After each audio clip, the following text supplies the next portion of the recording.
శృతి శృతి మించిలా నన్ను మై మరపించకలా తడబడి తల వంచిలా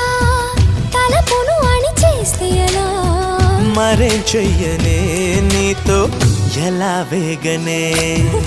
నన్ను దాటి వెళ్ళలేవు నిన్ను నువ్వు దాచలేవు ఏమి చెయ్యనయ్యో రామా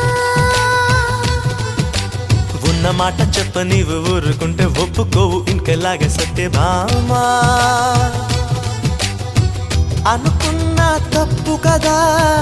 మో మాట ముప్పు కదా మనసైతే ఉంది కదా మన మాటే వినదు కదా పంతమ్మానుకో భయం దేనికో ఉన్న మాట చెప్ప నీవు ఊరుకుంటే ఒప్పుకోవు ఇంకెలాగే